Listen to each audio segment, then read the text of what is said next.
Hello, this is waterlily716 or Sarah, and today I'm going to be doing a review and demo of the Dream Smooth Mousse foundation. It looks like this, and I have it in shade 110 Porcelain Ivory. So this is what the product looks like, and I'm not wearing it yet on my face. And as you guys can see, it is a cream foundation, and it is probably one of my favorites for my dry skin, especially in the winter time, or even if I've just like gotten a sunburn in the summer.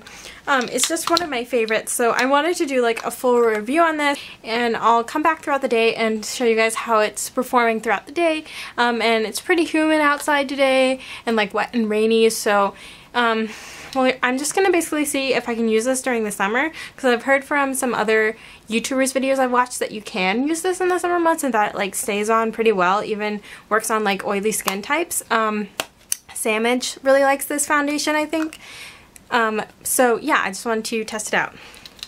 And I'm going to apply it with my London Soho Beauty Sponge, which you can find locally. I think like Ulta or Walmart sells these. So yeah. Yeah, so this product actually comes, it comes with a sponge in the bottom, which I've taken out, but it comes with like a little sponge so you can apply it. I also really like applying this with my e.l.f. flat top brush. I'm just into using this sponge lately. So I'm just going to dip the sponge into the product and start applying. One thing I just love about this foundation is the texture. If you have dry skin, or like normal skin with dry patches or whatever, it feels so nice and refreshing, and it's very easy to blend.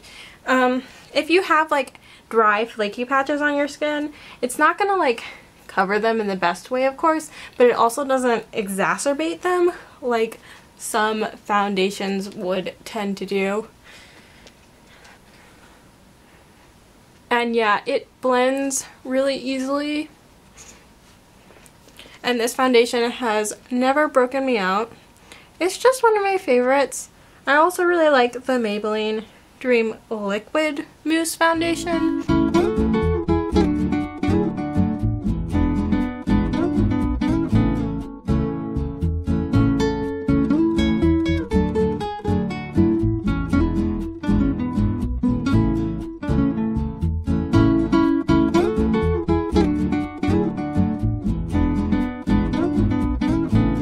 This is doing pretty well. There are some spots on my face that I think I could use more coverage, like under my eye and everything.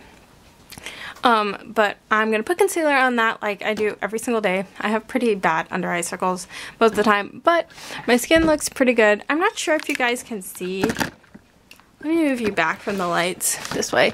But I have... It just kind of like, it doesn't do the best job at concealing pores, and I'm going to put the product claims somewhere in this video because I don't know if it even claims to do that, but it does give like a pretty nice flawless finish if you're not like 2 centimeters from my face, and I really like it in general. I think it's really nice for daily wear, and it's nice, you can do like 2 coats and get like a really flawless heavy foundation finish. Not heavy, but like high coverage. You can get high coverage if you build it up to 2 coats, so that's what I definitely like about it. And it doesn't feel like you're wearing a lot of makeup. It feels good on the face. I just like the way this foundation feels. Well, it has a few claims on here. It says it's ultra hydrating cream whipped foundation. It's definitely hydrating. It never dries out my skin. It's supposed to be lightweight, and it transforms from cream to liquid.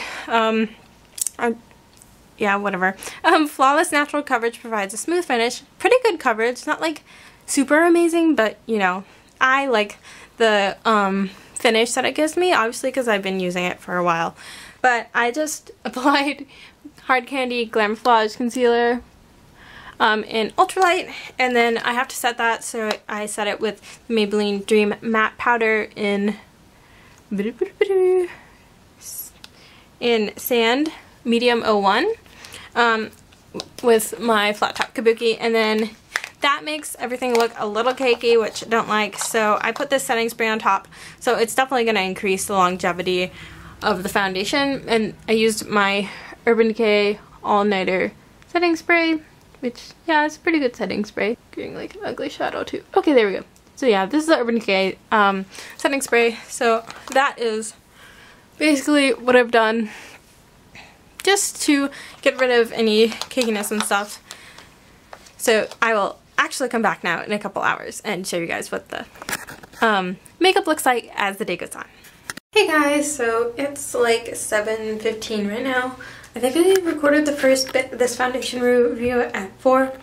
But anyways, this is how the foundation is holding up. I think it still looks really nice. Here's a close-up. It may have worn away a little on like the bridge of my nose. But I mean, not that much, and it's not that bad of a spot. But everything else still looks pretty covered. Like I said, it's not like a perfect, flawless skin finish.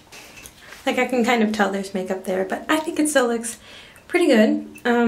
My skin's still matte, and my skin still like feels good, like it's not bothering me. It's not bothering me. So yeah, I'll check back with you guys a little bit later. Bye. Totally forgot to do, before I'm gonna do some photo tests, I'm gonna do flash and no flash. So let's do no flash.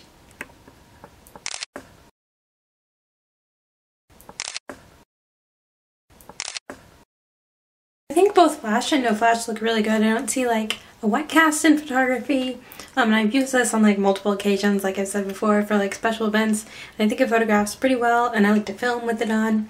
So yeah, I think it looks pretty good. In the flash photo, it's like a little dewy, but not like bad, and I kind of like dewy on my skin anyways. So yeah, I'll check back with you guys later. Hey guys, so it's now 11:40. Which is about, I think, just about 8 hours from when I put on the foundation. And I can kind of see it breaking down a little bit on my cheeks where I have just some redness that can peek through stuff. So it's kind of peeking in through there.